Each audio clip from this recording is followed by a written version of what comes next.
Hi, my name's Laura. Nice to meet you. I am such a big fan of the show. Congrats on season 2. So Coco went through so much last season, and now finally she locked Troy out. She did her own thing, and she's kind of dominating the game now. So can you tell me, will we see more of that this season? Most definitely.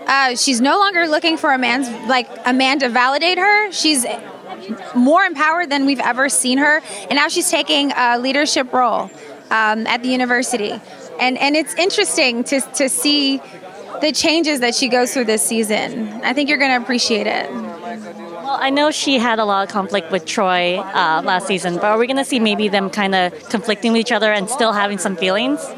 I think you're going to see their relationship evolve to a degree that you might not expect, if that makes sense. But I can't say anything more than that. Well, Coco finally made up, and Sam, they kind of made up at the end, which was great to see their friendship.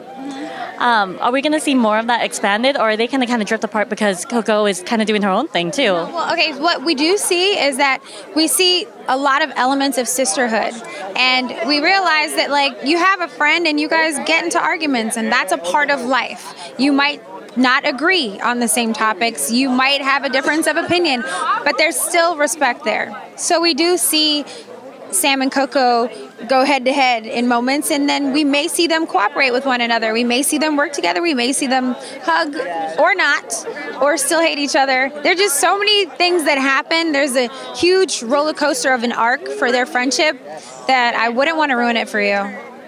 Well, the writers of the show have said this season is a lot darker than last season. Yes. Are we going to see Coco go through a little darkness as well? No, I think we see Coco going through life. We're all human and we have ups and downs, and I think we saw a lot of her ups and maybe 1 or 2 of her downs, and I feel like there are going to be moments where we're going to see her down, but we're going to see her get right back up swinging. So I think it's important for you to see that it's not always peaches and roses for everyone, you know? This show stays current on the times. I mean, everything. There's a lot of things that happened before and a lot of things that happen after. How do you feel about being a part of a show that kind of showcases the serious and realness of what goes on in the Black community? It feels like a dream come true. It feels like if you're not creating art that is supposed to inspire and inform people, I don't even know why you're doing it. You know what I mean? I could never be a part of something that's just a fluff piece, especially since this is created by so many passionate people who are way more interested in creating change and speaking out against social injustice than they are about the glitz and the glamour of this industry. And I feel like being aligned with them is the best thing I could have ever done. I love it. This season deals with so many themes: police brutality, oppression, the sunken place, white privilege, the same theme from last season, but a little bit more this season. What themes will Coco be dealing with? Coco? What is Coco dealing with? Coco deals with so much. Assimilation,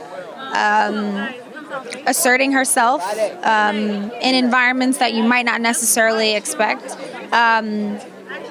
She's really trying to figure out how she's going to get where she needs to go and who she needs to have with her and around her for that to happen.